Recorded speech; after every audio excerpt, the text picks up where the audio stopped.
তো hello guys, আজকে আমরা কাপকে বিল্ডিংয়ে নতুন পাঞ্জাবি কিনতে যাব। তোমার থাম্বনেলে দেখেই নিয়েছো যে নতুন একটা পাঞ্জাবি কিনবো। এবার আমি সেরিটা করে নিই। সেরি করা হয়ে গেছে, আমি নামাজ পড়তে চলে যাই। তারপর জোহরে নামাজ পড়ে এসে তোমাদের সঙ্গে দেখা করব। তো গাইস, আমি জোহরে নামাজ পড়ে এবার বাড়ি যাব। বাড়ি থেকে পয়সা নিয়ে তারপর পাঞ্জাবি কিনতে যাব। কিছুদিন আগে আমি ছিট কিনে পাঞ্জাবির মাপ দিয়েছিল। এবার আজকে জামা প্যান্টটা আনতে যাব। আর বাড়িতে গিয়ে এবার পয়সা নেবো। বাড়িতে গিয়ে তোমার সঙ্গে দেখা করি। বাড়িতে চলে এসেছি, এবার পয়সা নিয়ে নিয়েছি। এবার কাপড়ের দোকানে যাই। আমাদের এখানে নতুন কাপড়ের দোকান স্থাপন করা হয়েছে।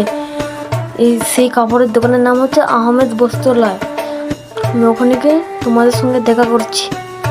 এটা হচ্ছে আহমেদ বস্ত্রালয়। আমার এখানে চলে এসেছি। এবার আর ভেতরে ঢুকে পড়েছি। দেখো, অনেক সবাই এখানে পাঞ্জাবি তৈরি করতে দিয়েছিল। আমিও এখানে একটা পাঞ্জাবি তৈরি করতে চেয়েছিলাম। সেটা কোথায় কোথায় গেল পাঞ্জাবিটা? দাদুটাকে জিজ্ঞেস করি। তিনি বলছেন পাঞ্জাবিটা আমার পেছনে। দেখি কোথা পাঞ্জাবিটা। এই তো পাঞ্জাবিটা, নিয়ে নিই। তো গাইস, আমি পাঞ্জাবি নিয়ে নিয়েছি। এবার এনাকে পয়সা দিতে হবে, দিয়ে দিই। আমি এনাকে পয়সা দিয়ে দিয়েছি। এবার বাড়িতে গিয়ে তোমার সঙ্গে দেখা করি। তো গাইস, আমি বাড়িতে চলে এসেছি। তো গাইস দেখো, আমি পাঞ্জাবিটা পরেছি। তোমরা এবার বলো এই পাঞ্জাবি পরে আমাকে কেমন দেখাচ্ছে। আমি পাঞ্জাবি খুলেও ফেলেছি।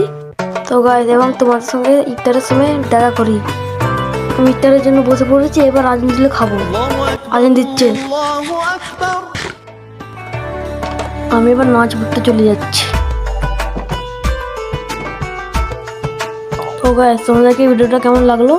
ভালো লাগলে আমাকে কমেন্ট করে নিশ্চয়ই বলবে। এই ভিডিওটাকে লাইক শেয়ার করবে, সাবস্ক্রাইব করে বেল আইকনটা টিপে দেবে। তোমাদেরকে পাঞ্জাবিটা কেমন লাগলো সেটাও কমেন্ট করে বলবে।